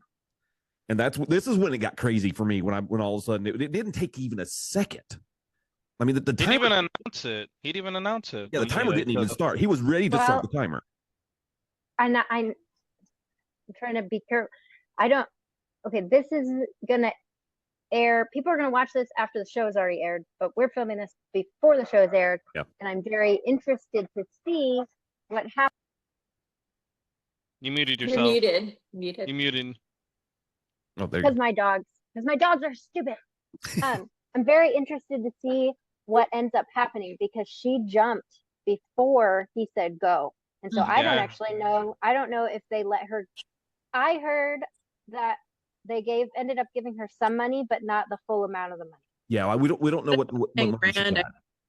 I just want to say that girl looked like the Jordan jump man. She- Like Superman. it was like So she was fast. like in the middle of her platform. She Yeah. And then Supermaned he's over like, I'm everybody. gonna start, and next thing you see these little scrawny legs, and it's like Yes. It was Yeah, like in she- slow motion. Yeah, she he was jumped flying. over two She was flying. people. Well, That's how Yeah. it felt because I think I was so captured by the team, your team that was like crying, the boy that was crying, and he was like, I was like, ooh, he's gonna leave them, we and were next thing you terrified, but it know, was. it starts and it's like she just I was like everyone was like slow-mo. Next thing you know, it felt like such a slow moment, and then water starts flying in the air. People in their water bottles were just Yeah. like Oh yeah. Oh They yeah. went the chaotic. When she, liquid death all over the place. when she touched the thing, and Jimmy's like, "Well, wait, just happened." Like it was done, and then there was a good. What seemed like probably for me, it seemed like 5 minutes, but it was not 5 minutes. I know it wasn't. It seemed like there was a long pause where everybody was just completely shocked that she Yeah. went for that $50,000. Right. Because, and it makes sense because everybody's going to go for $1 million. So you definitely have Yeah, competition. there's only 3 options. Right. But did not see it coming though. It was definitely shocking. I was definitely Well, there's afraid that something my to say platform was about gonna end. No, go for it. Go Oh. for it. Say what you gotta Yeah, say. no, something about that girl that jumped. So I was with my group of 5, like Najee, Gina, Stu, Ashley. So we just joined this like other 95 people. And I went to use the bathroom real quick, and some people tried to take my spot, but they were like watching out my back. So when I went on the platform, there was this lady trying to get on that I didn't realize was the girl that was trying to that jump in the end. So we were all like, no, we have our people, go away, like go find someone else. And then she went onto that platform, and I guess she would have screwed my entire platform over if we just so the let her crazy on. thing But is she she's also dirty the came whole to time. she came to the Supremes like team as well, and they were like he was like no more people, and that's what made her go to the team that was like right next to us. You guys would have Yeah, been The she was- gone. crazier part is it felt like she jumped in slow-mo and disappeared like after she jumped, and then it was like that pause, and then it became that big uproar. They like swooped her and like took her behind our platform in the into the stadium. And I was Because like, that guy was trying to fight her. yeah, he took Yeah. off his The shirt and MMA fighter, everything. What I tattooed heard, guy. I heard the about UFC this fighter. girl in so many different stories because she apparently had 2 friends who were trying to put her in lines that looked like athletic, is Yeah. what to say the least, and shoved her into the line that she ended up eliminating because it apparently was just full of college, like real college athletes. Not just college athletes though, but the guy also, like, one of the guys was the one that was on the Meatheads team, and he was doing like push-ups upside down. He was like a Yeah. Navy SEAL. Like- So when they left, I'm not gonna lie, I was actually kind of happy because I'm like, yes, my chances went up. Like, imagine someone doing push-ups upside down in a handstand. Like, you can't beat them. I was like, I'm Yeah, happy so he like left. the friends put her in there, and then the friends just went to a whole different platform because they knew she was gonna jump. Oh yeah, we did that. We had a guy on our platform. We had too many people at one point, and they had made a decision. There was a conversation that he was going to leave, and there was a consensus that he was planning to jump, and that's why he left us to go to a different platform, because he was part of somebody's alliance, and so he left to go sacrifice, screw over other people or whatever. I don't remember who it was. Yeah, though. my platform was like the quiet platform because we had someone who was very like audio sensitive, so we couldn't like chant or anything or like be very rambunctious because she would like panic and would probably want to leave. So we literally put her in like the porta potty area and just close the door and like, you're safe in here, don't worry. Like, stay in here. You guys locked her in the bathroom so that she wouldn't leave? We don't know. We don't. I didn't say, never said we locked her. They protected gave her from the sound. Yeah, exactly. And then we had a teenager saying like, "Oh, I'm about to leave for this 5K." We put him right towards the bathroom too. We're like, "You're good. Just stay right there." Yeah. And like we all just surrounded him. We're like, "This is the friendship circle. Like, let's talk it out. Like, you're not leaving us, right?" And he never left. But the guy who on our platform who was talking about wanting to leave, he's actually a really good friend of mine, like one of my close alliance people. He had previously been in another Mr. Beast. He was in the 1 to 100, I think, and he got screwed over. And so, while I didn't want him to jump, obviously, I also got it, right? He's like, I've gone home empty-handed already. I'm not trying to get screwed over again coming out to do this experience. I need to bring something home for my family this time. And I'm like, man, yeah. I think that's something I like hear that. underrated that people don't really I guess acknowledge, but like he reused a lot of people. Like some of the people I met there were like in 2-3 videos. So a Mhm. lot of times, like me being a person that's like not really like tapped in from like a casting or whatever perspective, meeting those people, they're like, yeah, I was in this video. I earned nothing. So I'm earning something here. Like I am leaving with something. So it's like different when you're like bright eyed and you're like, oh, this is all positive. And then you meet someone that's been in something and they've been screwed over. Like some people, 250 grand. And it's like, yeah, I see why you would kind of be shysty because I mean, can't blame you. Absolutely. Yeah. Absolutely. I know. So my goal was mine. So yes, I would have loved to have $5 million. I mean, and I would have taken a buyout for $1 million, but it had to be. I would take the buyout for the $1 million if it didn't screw over a bunch of people. So that was my goal. But on the other side, my main goal was to be in at least 5 episodes. And so, which technically I kind of did that if you count the video that I guess episode 0, which would be YouTube. So I did. So You made it. I achieved that goal. So there's that. Wish I could relate. Yeah. That's a huge accomplishment. Mhm. I think a lot of people just really enjoyed the experience as well because the odds of winning were like getting hit by a lightning bolt, Right. basically. And so I think a lot of people just were taking in the experience. This was something that is so huge, you know? And that also influenced people's choices, right? So like when I came home, and I know this is getting later in the season, but I had an opportunity to take money. Obviously, you had to screw people over, and that I wasn't trying to sell my soul. But how do you explain that? You're like, I had this opportunity for money, but I didn't take it, and it seems silly. But you're like, but you didn't want to go home. You wanted to keep having the experience. You wanted to see what's next. And by taking one of the bribes or whatever, it's like you're throwing in the towel and just quitting. In hindsight, would I rather have 50K in my bank? Probably. But in the moment, I was like, I want to get to the next level. I want to see what's next. I don't want to just go home. Well, the experience, I can tell you the overall experience I know for myself, it was really amazing. I mean, I'd never done anything like this before. I mean, until, I didn't know it needed to be on my bucket list, but I can check that off. It needed to be on my bucket list. I think everybody needs to do this now. I agree. Even if you can get on any type of video or whatever, that's to this scale, it's a pretty amazing thing to do. I mean, I know I think it was really fun to do. Not only was it really cool to do, but I think a person like me, I work in like 9 to 5 corporate America. So I don't really see I see entrepreneurs. My husband's an entrepreneur, he's in content, but to see like so many people like living out their dreams, or to be like in someone like Mr. Beast's presence, where it's like he built all of this just simply off of YouTube and product, and how this all like came together. And it's like crazy, because I left this and I was like, oh my God, like I need to do something more with my life. Like I met people that were like comedians, people that were studying this or some, right? I met people that were like doing all different things in different walks of life. And I thought it was like, honestly, I think not only was the experience amazing, but I think it was a really great casting. Like I can't, maybe a few people, but other than those few people, it was like a really good cast where I was like, I would definitely keep in contact with them. This experience was like once in a lifetime. It was really fun. Even if you didn't win money, I felt like I won an experience. I think you're right. I mean, there could not have been a better group of 1,000 people to move forward to go to Toronto. I honestly believe that we were amazing people. We are amazing people. I think that it's epic. The fact that the things that we did, the friendships that we gained, that go back to the humanity of it all. The reality is, it's freaking awesome. I mean, I'll say it. I love every one of you guys. Every one of the guys that I've met, whether it was in the starting off in the airport. I mean, I know when I walked into the airport to get my flight, I'm walking down, I'm wearing all my the black clothes and things like that. And I look, I'm like, oh, they're in black pants too, and black shoes. And it's like all of a sudden you gain this friendship immediately with perfect strangers that you had no clue even existed.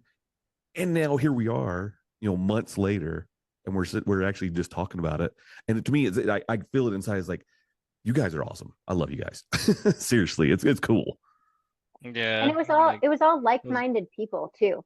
So like I think that everybody on here can relate to this. Like, Clyde talking about working a 9 to 5 and like living in a reality where what we did doesn't exist. Like people are like, how did you even do that? I'm like, how did you not do it? Like, cause it's just like, we live in this world of where anything is possible, and we believe that and go for it. And you can see that from a lot of the careers of the people that you met. And so it was just really cool to be around people with the same concept on what reality can be like. From every walk of life, from every different part of the country and things like that. It's seriously amazing. Mm-hmm. Yeah, I never would have thought like coming into the games, like I would be like generally very upset during eliminations. Mm-hmm. Like where seeing someone else cry because, spoiler, you like me or like someone else gets eliminated, that just hits different. Yeah. It just shows that you built like a real genuine bond with them over the course of like the filming and backstage, and just sharing meals and like sharing and making jokes about someone eating my watermelon. Like it's atrocious. Yeah. Like, that's to come. That's not. We can't talk about that yet. Oh yeah. I'll go into it though, like crazy once we do talk about it. I'll go in when it comes to the first Toronto episode. I'll go in on that one. Okay, so anybody that's here, I'll message everybody again too. But literally, the numbers are going to get smaller and smaller. I know that. I know I got some people that couldn't be here for this one, but when it comes to like episode 1, episode 2, episode 3, all the way down the line, it's going to be the cool things that are going to happen. Now, my struggle for this is I've got to get in touch with people who got past me. I know I have Ivy for at least a couple of them because Ivy. Biggest Ivy hypers in the world, I can tell you that. No, literally me and Ivy across the stage all the time, just yelling at each other. Oh, yeah. Anyway, we got to get going on this thing, but I want to tell you guys, thank you guys for being here. The next episode we talk about will be obviously Toronto, the first, which will be technically it's prime episode number 1, and that one got real. Got real quick. I see Chris shaking his head. It got real. No, Chris and I are on the same boat. We know what Yeah. went down. Oh man, boo, boo. It happens, man. It's sucky. It's part of it. But at least you guys get it. Possibly have a chance to do something cool, amazing that I don't get to do because I was in 4 episodes. But whatever. So again, guys, seriously, thank you for being here. Thank you for doing this. I really appreciate it. And let's reach out again. Let us know when to come back. I want to do another one. Thanks, Devin. Oh, no problem. I want to do another one. Honestly, in a few days. Let's get past the holidays, and then we'll do episode 1. And because I do still have to submit these to get approved. So there's that. So anyway, again, you guys are awesome. I appreciate it, and I'll let you know when this comes out. And I'll actually have a bunch of clips that I'll make, and we'll get them posted. And you guys just share the crap out of them. Let's get this thing. Can you just send me the clip of me and Ivy just going like Ivy? Done. Thank you. It's nice to see everybody. Bye, guys. See you guys. Happy Thanksgiving, y'all. Happy Thanksgiving, y'all. Bye. We'll see you guys. Bye, Carlo. Bye, Janice. I'll see you soon, okay? Don't worry. Yes, you need to come by. I will. This is gonna be so good, y'all. Yes, it is. All right, we'll see everybody. I'm closing. Bye. Yeah, bye. Bye.